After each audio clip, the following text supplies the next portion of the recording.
So you want to become a successful DJ, this is the guide that you need to follow. This was me 5 years ago and this is me now. Watch the entire video to achieve everything that I've achieved. So the first thing I'm going to ask you, do you actually want to be a DJ? Because if you're getting into this DJing thing just to make a lot of money, like make £10,000 a set or become Instagram famous or get 1 million followers in like 10 days, you need to rethink again. When you first become a DJ, you are not going to be DJing in front of these 10,000 people. You see James Hype, you see Nathan Dorr, they're DJing in front of tens of thousands of people. And if you think you're going to get into this DJing thing and be exactly like them on the first month or the first year, you need to rethink again. These DJs have been working for 5-10 years and they've grinded to get to that position. You are on day one of your DJ career, or you might be on the first year of your DJing career. If you're getting into this, you think you're going to get into this and be in front of them big crowds straight away, you need to rethink again. I know a lot of DJs that get into this just to make money, just to get famous. You can't do that because you're going to get disheartened. Because when you first start, I guarantee some of your first bookings, you're going to be doing them for free. And I guarantee most of the bookings that you're going to be doing, you're going to be DJing to like 5-10 people, maybe 20 people at max. You're a beginner DJ. No one knows you. No one knows your name. You have no experience. So why are you going to be DJing in front of tens of thousands of people? If you think in your head right now,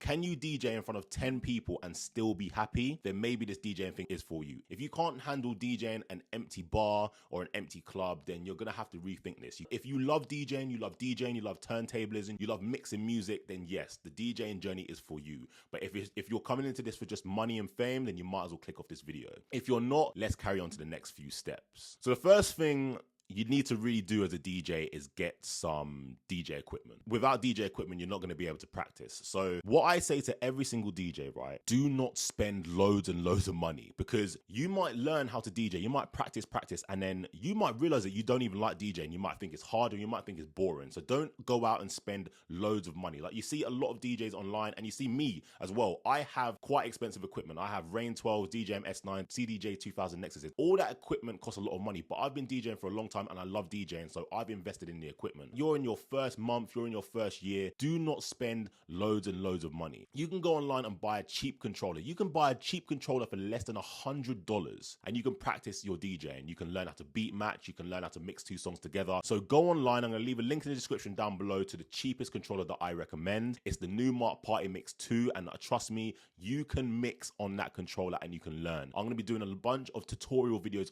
with that controller so you can learn along. So when they come available, I'm going to let you all know. The next thing you're going to need once you've got your DJ controller is a laptop. Now, when you start DJing, everyone's going to say to you, get a MacBook, spend £2,000 on a MacBook. Don't do it. Please don't do it. Because again, if you go out and buy this laptop and you don't like DJing, it's going to be a waste of money. I recently done a video where I bought a laptop for $84 and it works flawlessly with the DJ software that I'm going to be recommending in the next bit. You can go on eBay, right? And you can type in the minimum specs for Serato. So Serato DJ Lite or Serato DJ Pro have the minimum specs. I'm going to leave them on the screen right now. And if you put these minimum specs into eBay, you can find a lot of laptops for less than $100. You don't have to break the bank to start DJing, people. Or if you've got a laptop at home, use that. Serato DJ Lite doesn't use too much computer power at all. So you can actually DJ on a cheap laptop that you have at home, or you can just get one cheap off eBay. I would say do not spend over £200 on a laptop when you're first starting out. I'm going to leave a link to the search on eBay where you can look for a laptop for less than $100. Once you got your laptop, you got your DJ controller, you need to get some headphones. The industry standard headphones are the Sennheiser HD25s. Every single DJ has them. But when you're just learning at home, you don't need these headphones. You can go on Amazon and buy these headphones for around about, I don't know, $10, $12.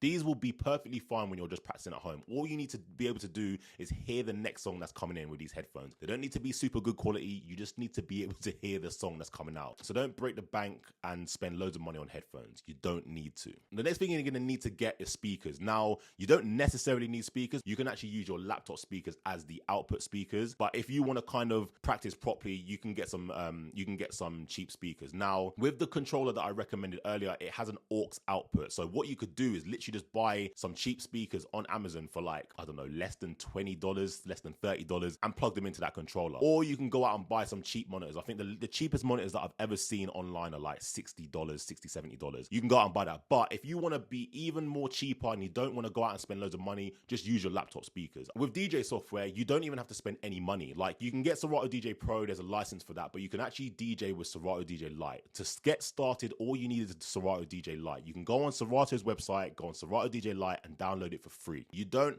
have to spend a lot of money to get into DJing. You can literally start DJing today for less than, I'm going to say, less than $200. Like, you can get a cheap laptop, you can get a cheap controller, you can get all this stuff, and you can start learning how to DJ for less than $200. It's as simple as that. Don't listen to all these other DJs online that are saying to get a MacBook, to get the best professional controller because DJs look down on you. Just listen. Buy a cheap controller for home use and practice at home and get used to the equipment. Once you get used to the equipment and you start getting better at DJing and you start actually enjoying it, then you can go out and invest in more expensive equipment. So you got your equipment, you want to be a DJ. The next thing that every single DJ comes to me and says is, where do you get your music from? Where do DJs get your music from? So the next thing I'm going to say, a lot of DJs may come for me, but this is just the honest truth, and this is what every single new DJ should be doing. When you first start DJing, right, go on YouTube Converter, right?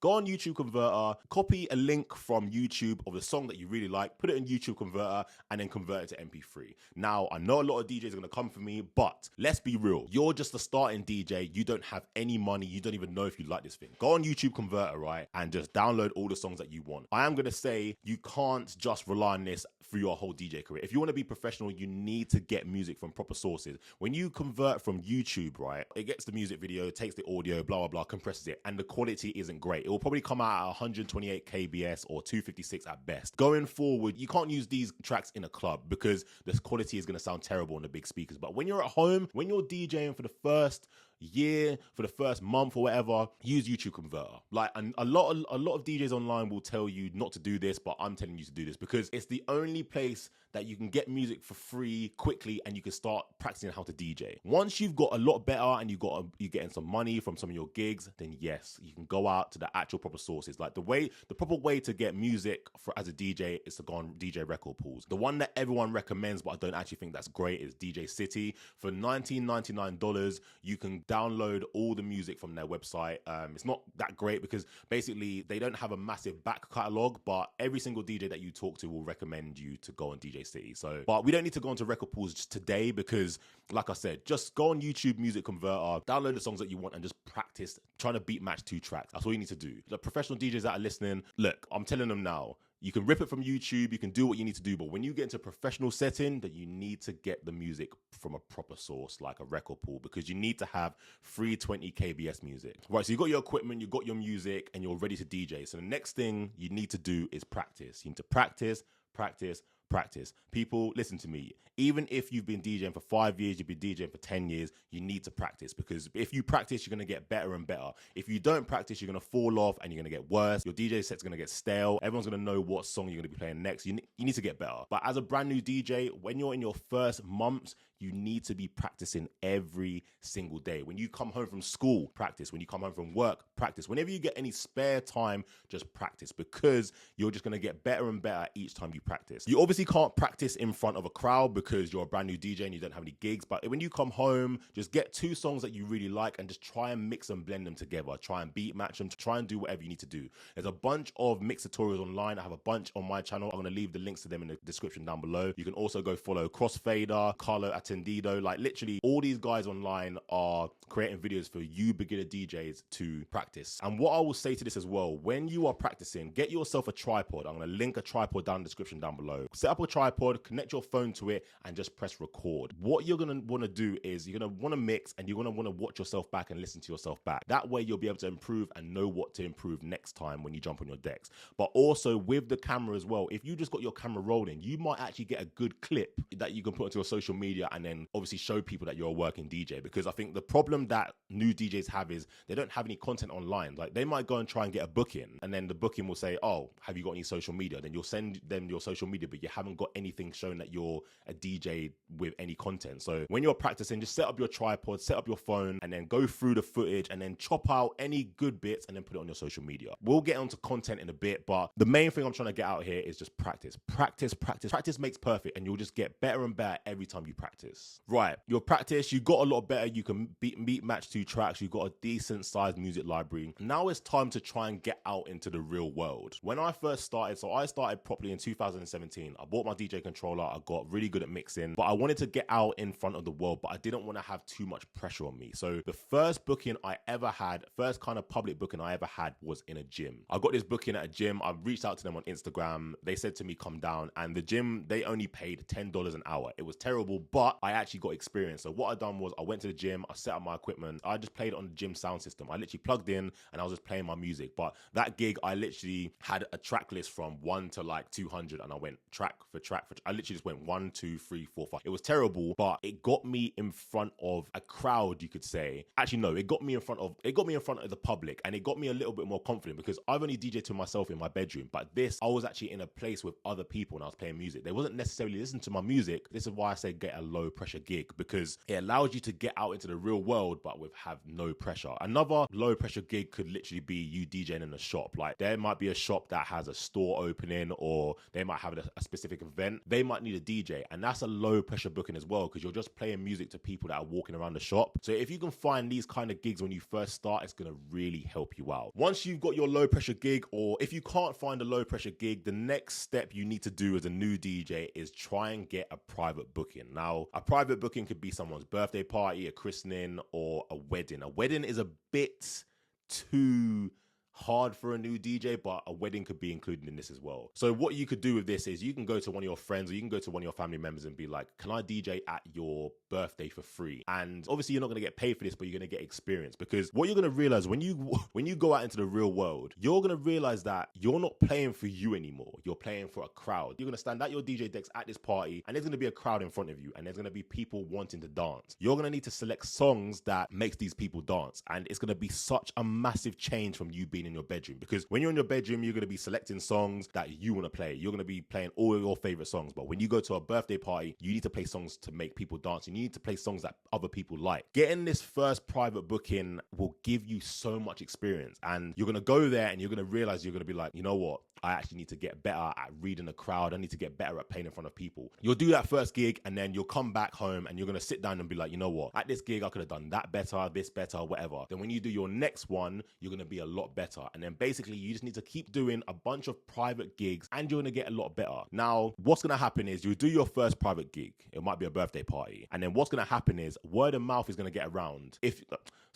Word of mouth is going to get around if you're good. If you do quite well at this booking, say for example, it's a 30th birthday party. I guarantee you, right, there's going to be someone else that's going to be celebrating a 30th birthday party in that room. So if you do well, that person in the room is going to want a DJ at their party, and then they're going to book you. So what you're going to do is you're going to keep getting a chain of these bookings. You're going to get a 30th birthday, maybe a 29th birthday, blah, blah, blah. You might get a kid's birthday party. It doesn't matter. Take all these bookings at the start, people. Now, you're going to get all these bookings, and each one, I want you to try and get better and better at each one. Like one of them, you might be really rubbish. The next one, you might get a lot better at song selection. The next one, you might keep people on the dance floor for longer. I don't know what it is, but you need to make sure that you get a lot better. DJs online won't tell you that when you first start DJing, it's hard. You don't know how to read a crowd. You don't know how to do whatever. I'm going to tell you straight, it is hard. Like this whole DJing thing is not easy. When you're new, it is so hard. You're going to be under pressure. You're going to be breaking out in hot sweats. Listen, the more and more bookings you do, the more private bookings you do, you'll get better. The first one you're going to do, you're going to be nervous. You're going to be shaking. But after you do about 4 or 5, it's going to get a lot better. So try and get out and try and do as many private bookings, birthday parties, christenings as you can. So you got all your private bookings. You've done all your low pressure gigs. Now it's time to start building your social media. It's time to start getting yourself known online and start to build your online CV, as they say. So when you're doing these private bookings, make sure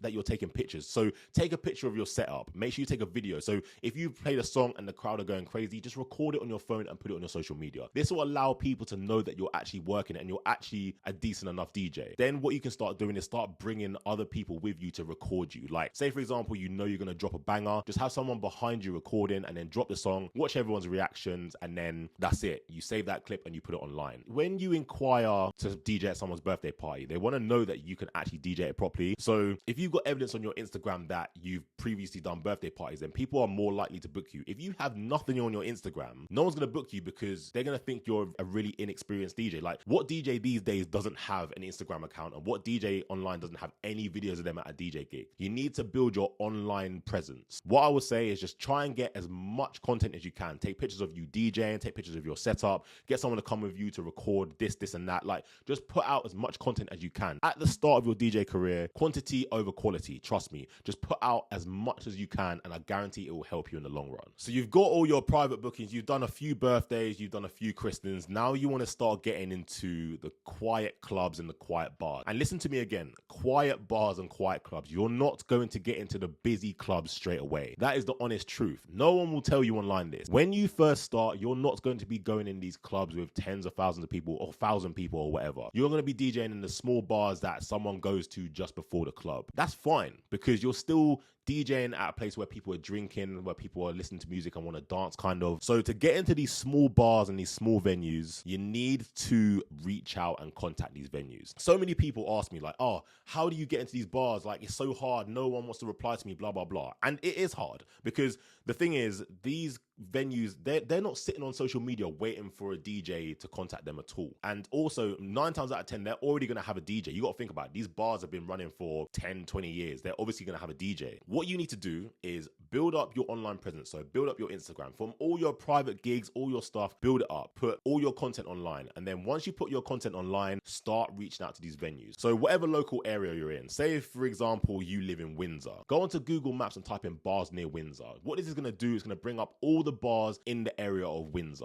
Then what you're going to do is go to each and every single one of these venues that you see listed and go into their Facebook accounts, go into their Instagram accounts and message them. I probably messaged over 100 venues in my lifetime, easily over 100, 200. And yes, they are not going to reply, because you got to think, they're not going to be sitting on their Instagram account. They're not going to be sitting on their Facebook account waiting for another DJ, because they're busy. They got other things to do. I guarantee, right, if you sent out 50 or 60 of these messages, someone's going to come back. And they might not necessarily come back with something positive, but they will come back with something. 9 times out of 10, they're probably going to say to you, we've already got a DJ, but we'll consider you next time. And that's perfectly fine. So basically, you're now in the back of their mind if they ever need a DJ. So what I will say to this is, if any of the venues reply back to you and say, oh, we've already got a DJ, but I'll let you know if anything comes up, message them again in 3 months, message them again in 6 months. Just keep on to them, because you never know when this DJ is going to leave. This DJ could leave next week, next month, next year. It doesn't matter. If you message about 50 venues, right, at least 5 will come back to you and say, oh, sorry, we've already got a DJ at the moment, but we'll keep you on our files or whatever. Each one of them, just keep messaging them, because you never know what's going to happen. But then one of them's going to come through. One of them's going to come through and say to you, yeah, we do have a DJ slot available. Can you come down this week?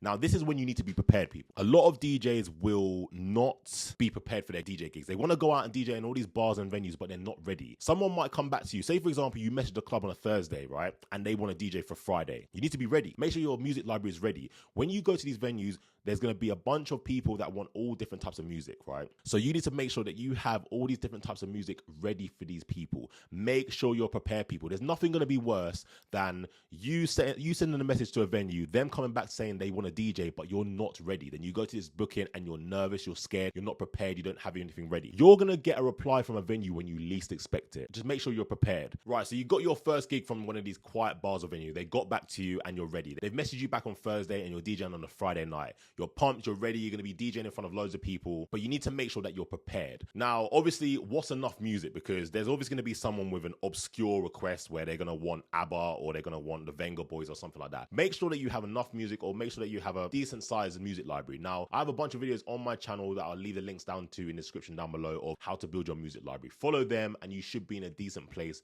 for your gig. Now, another way that you need to be prepared, people, and no one thinks about and no one tells you. So imagine this, right? You take your DJ controller and your laptop to your gig. Say, for example, your controller breaks or your laptop breaks. What's going to happen next? Because you're DJing in front of, say, 10, 20 people. Everyone's dancing and then your music cuts off and something breaks. What are you going to do next? You need to make sure that you're prepared for that scenario. What I say to every single DJ is just have a DJ mix on your phone. It could be from another DJ. It could be from you. Have a DJ mix on your phone and have the aux cable that goes into your phone. If you got iPhone, you got to make sure that you got that adapter. But if you got Android, you can plug it straight in. Plug that aux cable into the sound system of the club. I don't know how you're going to do it, but make sure that you have something prepared, because there's nothing worse than going to your first gig or going to any gig and your music cutting out on you. So make sure that you're prepared in that sense. No one online will tell you this. And also, when you go to your first gig or whatever, make sure that you have the notes app open on your phone. So when you're DJing, just write down things that you want to improve next time. It could be download this song for the girls, or create a folder for girls, or create a folder for cheese music, or something like that. During your gig, just write down little things that you're going to improve. So when you come home from that gig, you're going to go home, you're going to create your folders. So when you go back next time, or you go to do another gig, you're going to improve. And then next time you go to that next gig, have that notes app open again, and then keep doing that. And eventually you're going to be so good that you don't even need to take notes anymore. When you're at your gigs, just keep making sure that you're improving. Every single new gig that you do, improve, improve, improve. So then once you got your first gig, everyone's going to want to have more gigs. You're going to want to have continuous gigs. And the honest truth of this is to just be good. If you're a good DJ, you will get continuous gigs. If you're not a good DJ, you're not going to get continuous gigs. If you go to your gig and you're rubbish, you're clanging, you're not selecting the right songs, you're not keeping people on the dance floor, then you're not going to get continuous gigs. And that's just the honest truth. Be good. Go home, practice, keep practicing. Practice, practice, practice. Like I'm going to drill this into your head. Practice, practice, practice. If you practice, you're going to get better. If you get better, you'll get more gigs, you'll get more money, and you'll be successful. That's literally it. And also, one thing that no one tells you online is to just be polite. Like, a lot of DJs feel like they need to be this angry DJ or this stubborn DJ, and they don't want to talk to no one. Just be polite. Be polite, be punctual. Go to your booking, get there half an hour early. I guarantee the venue will love that. When you go there, greet everyone. Greet the security, the bar staff, your manager, the guy in the toilet, anyone that you greet, make sure you're polite. Because if you're nice and polite, I guarantee you'll get even more bookings, because people will like you. If people like you, people are going to want to work with you, and people are going to want you to come back. So just be polite, people. Say hello to everyone, be good at DJing, and that will get you continuous gigs. That's literally the best advice I can give you. Then on from that, obviously continuous gigs can be getting multiple gigs in this area, but what every single DJ should be working towards when they first start is getting a residency. So a residency is a weekly slot, normally the same day. So say, for example, like a Saturday. So a DJ residency is having a DJ booking every Saturday at this one venue. You're exclusive to this venue. You're going to be DJing there every single Saturday. That's the aim for every single DJ when they first start. The reason why I say it's an aim is because once you get a residency, you will grow yourself as a DJ. You'll learn about set structure. You'll learn about reading the crowd. You'll learn a bunch of things. So the main important thing that you need to do is get a residency. You've now got this residency, and you're going to be playing every single week. Now, one thing that DJs do is they get complacent and they get comfortable. So they start going to their gigs and they start playing the same set. They start playing the same tracks after each other. Then the crowds start to know what's coming next, and it starts to get a bit stale. What I say to every single DJ, especially when they start, is make sure that when you have your residency, take notes. Something is obviously going to go wrong, and something obviously needs to get improved. So when something goes wrong, write it down. Go home, fix it. Then the next time you come to your residency on a Saturday, you can work on it and make it better. So this is why having a residency is good. On day one, you're not going to be perfect. You're not going to be able to read the crowd. But on week 10 or 11 of your residency, you're going to be a lot better, because you've now been in front of this crowd for 10, 11 weeks, and you're going to be able to read them properly. So every single week, write something down that you need to improve. And I guarantee by the 10th week, you're going to be DJing without even having to think. You're going to be making the crowd go wild without having to even think. Getting a DJ residency is going to be one of your top goals. Like if you write goals down, or open your notes app now and type in goals for this year, get a DJ residency. And then that's what you're going to aim towards. That's what you're going to aim towards. You're going to build your music library. You're going to get your DJ equipment. You're going to start doing a few practice gigs. You're going to get a quiet gig. You're going to practice, and you're eventually going to get a DJ residency. Once you get your DJ residency, people, make sure that you're improving every single week. It doesn't matter that you've already secured it. Even if you've secured it, you can still lose it. If you become stale and boring, you can still lose your DJ residency. And this is another thing people online won't tell you. You can lose your DJ residency. Everyone is replaceable. But if you make yourself up to date with the new music, you're switching things up every single week, then I guarantee the venue won't get rid of you. And also, if you're a nice person as well, the manager's not going to want to get rid of you. If you're a nice person, you're a good DJ, you're switching things up every single week, I guarantee you'll be able to keep that DJ residency for a very long time. So one tip I want to give to every single DJ, now you've got your residency.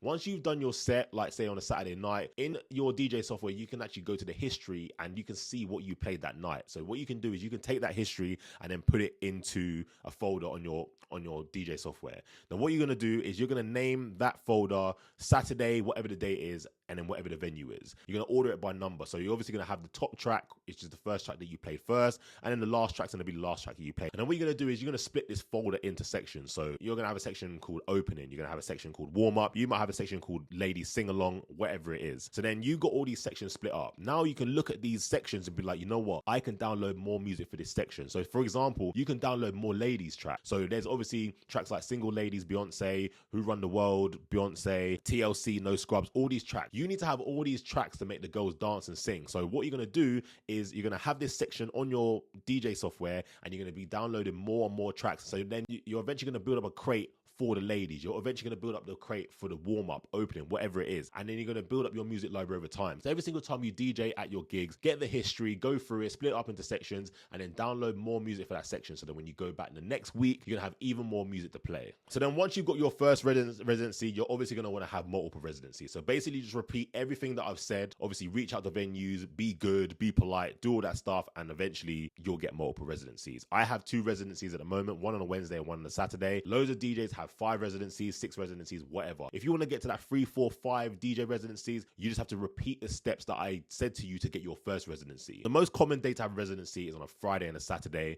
but you can also get midweek residencies on like a Wednesday or Thursday because there's going to be a bunch of student nights. The work is out there, people. You just need to be good, you need to be consistent, and you need to be able to prove to people that you can DJ a whole night. And then on from that, a lot of DJs say to me, oh, how do you get booked for random bookings? Like, how do you get booked for a random Friday night and an event and stuff like that? And basically, it's just down to you putting content out online and word of mouth. Because you might do a DJ gig and someone might hear you in the club and they might want you to DJ at their event, their birthday party, or whatever it is. So basically, again, people, all it is just being good. If you're good at DJing, you're good at selecting songs, you're good at keeping a dance floor, you're going to get the bookings. When you do all these good things, you need to document it. You need to get the content and put it online, because these days, the way the DJ bookings are coming now are people searching for you on social media. Like, I got a booking about a month ago. A promoter reached out to me on Instagram and said, hi, I've been looking at your content. I want to book you for my night in Brighton. I then replied to him. We discussed payment, and then I DJ'd the like 2-3 days afterwards. If you have the content online, people will reach out to you. A lot of DJs might say to you that content isn't important. I'm telling you right now, content is important. Put out content, people. If you don't want multiple bookings, don't put out content. If you're sat at home complaining that you haven't got bookings, but you're not putting any content out online, you can't complain. The way to get bookings now has completely changed. Back in the day, it was purely just word of mouth. You might do a party and then someone else at that party might recommend you, blah, blah, blah. But now it's all about social media. Like, as much as DJs don't want to admit it, it is all about social media. You need to be on TikTok, Instagram, Twitter. All these social media platforms will get you more bookings. If you're happy with your 1 booking a week, then so be it. But if you want multiple bookings, you need to be on social media. You need to be talking to other DJs. You need to be posting content online. And most importantly, this is one thing that most DJs don't do: talking to other DJs. So many DJs think that they can't talk to other DJs because there's like some competition. Do you know what? I talk to so many DJs right now, yeah, and I get so many bookings from these DJs, because if you're talking to them and you're friendly with them, you build a friendship with them, if they need cover or they get a booking that they can't do, they will recommend you. If you've got a circle of DJs near you, go and talk to them. Like, don't obviously go and talk to them just to get a booking. Go and chat to them, talk about your booking, talk about DJing in general. DJing is an interesting subject, so just talk to other DJs about it. And then eventually they're gonna want you to cover them, because people get busy. Like, people might get double booked. People need cover. So if you're in a DJ circle and someone needs cover, you're gonna get that booking. Another way a lot of DJs say to get bookings is talk to promoters, but the experience I've had is you don't know who the promoters are, and like, promoters don't put in their Instagram bio, I'm a promoter. So it's a bit hard. And also, DJs won't say to you who the promoters are because you might go and steal their gigs. With the whole talk to promoters thing, it's a bit difficult, and that's just the honest truth. So if you know a promoter, obviously reach out to them, but it's very difficult to find promoters, and it's very difficult to kind of break in as a new DJ and talk to a promoter and get a booking. So you're better off talking to other DJs than trying to find out promoters. Talk to DJs, get in their circles. Eventually, you're going to become friends with them, and eventually you'll get more work through them. And another thing that a lot of DJs don't do is just making yourself known. If you want to be known in the DJ industry, just talk to other DJs, make some noise, put some content online, go onto other DJs' Instagrams, like their content, and then you'll pop up. Like, they'll get a notification saying DJ CB has just liked your photo. Then they're going to go into your page and they might be like, rah, like, his content's good. Let me follow him or whatever. Make yourself known. If you want to get known by another DJ, go and follow them and like their stuff. If you want to talk to another DJ, come onto Twitter. Like, I have a big DJ community on Twitter. If I post something, a lot of DJs come together. If you want to be involved in that, check my link in the description down below. That will take you to my Twitter account. You can get involved in the DJ conversations. If you want to get to know people, you need to put yourself out there. If you're too scared to talk on Twitter, you're too scared to post online, unfortunately, you're not going to get as far and successful as you want to. Things have changed now. Everything is social media based. If you want to get known online and get more bookings, talk to other DJs, get online, put the content out. And also, what I'm going to say to every single DJ, and one thing that doesn't really get put out online, is listen to live DJ mixes. Now, once you become a busy DJ, right, it's going to be very difficult to go out and talk to other DJs and go and see other DJs. Say, for example, you're DJing on a Friday or Saturday night. You're not going to be able to go to another DJ set because you're playing. What I say to every single DJ is go onto SoundCloud, because that's mostly where all the live mixes are. Go onto SoundCloud, go onto Mixcloud, whatever. Listen to DJs' live mixes. Listen to DJs' live mixes that you look up to. Like, that might be a local DJ in your area that you look up to. Go and listen to their live mixes. I have a bunch of live mixes on my Mixcloud. I'll leave them linked in the description down below. Basically, what that does is that's going to have like 6 hours of music of a DJ playing to an actual live audience. And this is what you want to know. Like, if you're at a residency and you're trying to improve, listen to other DJ mixes and try and get some ideas out of them, because DJs do everything different. Not every DJ is the same. Like, some DJs do copy whatever, but it's always good to get a little bit of inspiration. So you can listen to my live mix. Literally, I have live mixes that are 6-7 hours long. It's literally starting from 9 p.m. all the way till 3:30. It has all the tracks in there, so you can listen to it and listen to how I mix, how I change genres, how I do all that, and it will help you become a better DJ. Like I said, you can't always go out and listen to other DJs, but what you can always do is turn on Mixcloud, put your headphones in your head and just listen. You don't have to listen to it all in one go because it's 6 hours long, but you can listen to it in chunks. You can drive. You might be driving for half an hour. You might listen to half an hour of the mix. You might drive somewhere else. You might have an hour drive. You can listen to an hour of that mix. During that time, you're going to get new ideas. You're going to be like, you know what? I don't even have that song. I can go download that song. Or you can even be like, oh, wow, he went from drum and bass to house this way. I'm going to do that as well. I'm going to try that in my own different way. Like, DJ live mixes are going to be your best friend when you're learning. And I wish someone told me that at the start, because it would have saved me so much more time trying to learn inside the club and trying to learn through other DJs. Because a lot of DJs don't give out advice and they don't help you, but there's so much resources online now, which I am giving you personally and just what's out there already. And it will help you as a brand new DJ. Like, don't make your life hard and don't make it difficult. It's going to be difficult talking to other DJs. I admit that. Like, a lot of DJs are very difficult to talk to, but there's a lot of resources online and there's a lot of stuff on my channel that will help you as a brand new DJ to get a step ahead. When I first started, there was no one like me helping, so I'm going to be that person that I wish that was there when I first started. Now watch this video to see what I sent to a club to get my latest residency.